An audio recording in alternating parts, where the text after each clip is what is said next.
it's Carrie here, and thank you so much for joining me for another weekly dose of inspiration to build a successful business. In today's episode, we are joined by the amazing Natalie MacNeil, who is the founder of She Takes on the World, and she's going to be sharing her amazing tips on how you can get rid of the overwhelm and feel more calm and relaxed building your business.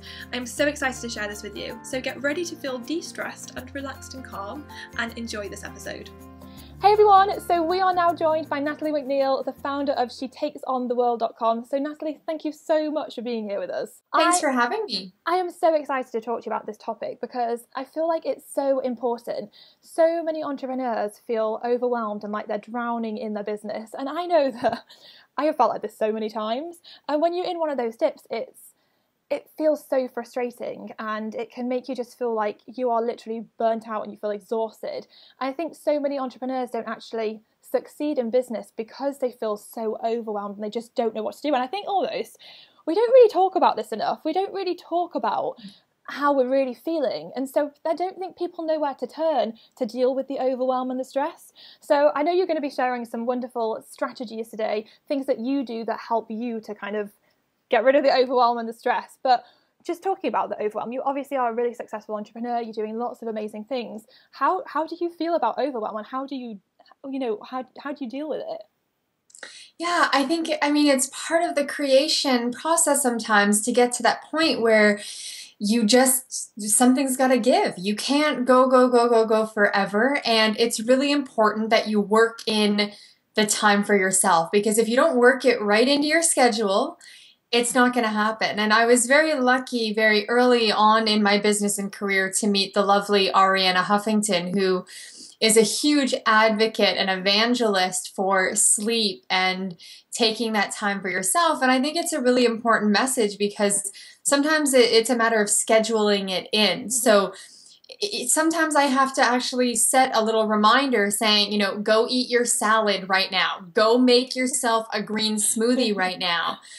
Make sure you're going to bed. And I'll just set these little reminders up on my phone, little alarms. And sometimes I do these like inspirational alarms for myself too, with like little quotes that I like, and it'll go off at 2 o'clock in the afternoon when I need a little pick me up. And I find that it really helps to just schedule it. And it sounds really crazy that you're going to schedule your sleep time and you're going to schedule, having that green smoothie or doing that yoga in the morning. But I feel like if it's not scheduled, it doesn't get done, at least on my end, because I get so busy and overwhelmed and people will start calling me and I get caught up in my day and I just forget simple little things like my smoothie or eating my lunch. That's definitely a note to self for me, considering before we just started this, I said to you, I have the shakes because I forgot to eat today. Right, but that's what happens. You get so caught up in this work that you're doing in the world, and then all of a sudden you're like, it's, 9 o'clock and I don't think I've ate for the last 6 hours. Yeah. It happens.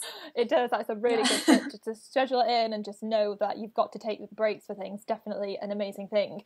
So what are the other things that you do when you are in one of those kind of dips where everything's kind of gone on top of you and you just feel so overwhelmed? How do you deal with it? So I have a daily meditation practice, which I would just say is my lifeline for everything. It's how I stay centered and grounded into the work that I feel I'm meant to be doing in the world. And I just don't know what I would do without it. So I think for a lot of people, incorporating meditation can sound scary at first because you get this immediate image of these monks who are meditating for hours and hours a day, and you feel like, well, I don't have time for that. And so the meditations that I teach and that I do can be incorporated into your schedule no matter where you are and what you're doing. So one of them, for example, I can show you this one really quickly. So if you work a lot on the computer like I do, it's very easy for your eyes to get very stressed out. And when your eyes are starting to feel that strain, the rest of your body will follow and start to feel that strain. So again, you probably want to set an alarm for this on your phone. Every maybe 2 hours or so throughout the day, you just want to stop. You want to get away from your computer screen, and you can do this with a candle. Not one like, you want one where you can actually see the flame. So this isn't the best example, but you want to put the flame at about eye level and put it about a foot in front of you. And you just want to focus your eye on that flame Don't blink. So focus your eye on that flame for a solid minute until your eyes start to water. And it usually is about a minute.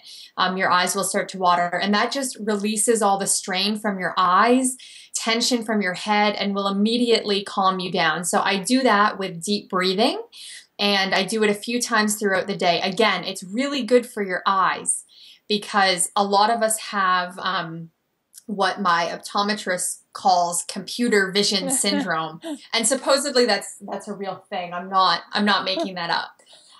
Because we're at the computer all the time. So that's one simple meditation that you can do, is just go back to your breath, release that strain, and you're good to get back to working and doing the work that you need to do. I also have 3 really simple meditations that you can do at your desk, as well as a 2-minute meditation that we can post the link for people, because these are tools that you can use and take with you no matter where you are. And it's only a minute. I'm not asking for 2 hours of your time to meditate. I'm asking for like 2 minutes.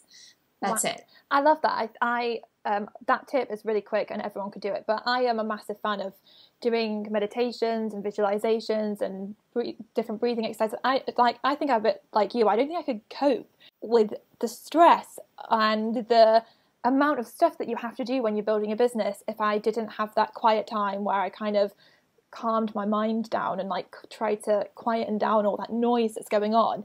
Because you're so right, you know, once you feel that stress in your body, we start to feel it all over, don't we? So it blocks absolutely everything. It will block your creativity if you're not releasing that somehow. You could spend hours, maybe you already do, spend hours staring at the screen because you don't know what to write next, or you go onto Facebook or onto Twitter because you're procrastinating and you don't know what else to do, or you just can't focus. This is going to help you focus and tune in to what it is you need to be tuned into so that you can be productive, so that you can get things done that you want to get done in your business and your life. And it doesn't take a long time. And I love a quote by Steve Jobs. I actually keep it in my master action plan, my map, which is like my Bible for my whole business. And it's, don't let the noise of other people's opinions drown out your own inner voice.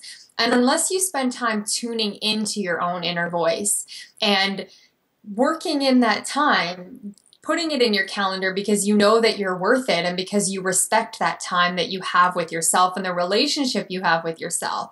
Get it in there, because then you're going to give yourself the space to hear your own inner voice in a world that it's so easy to just hear what everybody else is saying, especially because of social media. So you need that time to tune in. For me, it's first thing in the morning. I like to wake up. I have my morning routine that consists of my meditation practice, yoga. I have my green juice. It's a full hour that I spend with myself, setting up my day and just being calm, finding that calm in our very chaotic lives. And it happens to all of us. But when you simplify the practice, it's just as powerful.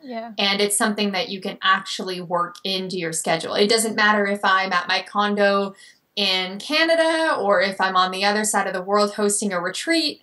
I can do that routine every single morning. I can spend a few minutes getting centered and setting my intention for the day. Yeah, I think that's the thing as well, isn't it? Because like when you feel overwhelmed and you feel stressed, it's something that's going on internally. It's not an external thing. Yeah, external things might trigger it, but it's how you feel on the inside. And I think that something that I was thinking about really recently was that you as an individual have to take control of those feelings and what's going on inside. And I think by taking a moment to reconnect with yourself, reconnect with what's going on, you kind of are becoming aware of it, and then you're choosing to say, I can take control of the situation and I can calm myself down. Yeah, and everything going on in the outside world, everything that you're seeing is just a direct reflection of how you feel inside and what you're doing to calm yourself inside. And I just feel like sometimes you need to do nothing to do everything and to get further ahead. And it's so counterintuitive for so many people. And people say to me, you know, Natalie, now that you have these 2 successful companies and you've been so busy these last couple of years and doing so many amazing things, don't you feel like you're working so much more and like everything is more stressful? And there is a lot more on my plate, but it doesn't feel as overwhelming as it did a couple years ago because of that daily practice and because of really focusing on success being an inside job and something that I need to work on internally so that I experience it out in the world. And that sounds ridiculous to so many people, but it works. And sometimes you need to actually take a step back, and you need to stop doing so much and to stop being so busy so that you can really step into your power and grow your business. Yeah, definitely. It's a business decision. And what I find so fascinating is that there are all of these business moguls now stepping up and saying, you know, meditation is a huge part of my success. There are sports teams and famous athletes who are saying meditation is the reason why I won the Super Bowl, as was the case with the Seattle Seahawks last year. For any football fans, I'm not a football fan, but I found it really fascinating that the quarterback said, we won the Super Bowl because we spent more time meditating, not more time training, which I thought was fascinating. And I think we're going to hear more and more stories of that. Definitely. Oh my gosh, I could sit here and talk to you about this all day long because I find it so interesting and I think it's so important. So thank you so much for sharing those tips with us. They are brilliant. But obviously, go and find out more about Natalie. Head over to her website, shetakesontheworld.com, and I will leave all the links on the blog and also the link to her meditations as well. So definitely check them out. But I would also love to hear from you. What is your strategy for dealing with overwhelm? How do you cope with overwhelm? Do you ever go through phases where you feel like you're drowning in your business?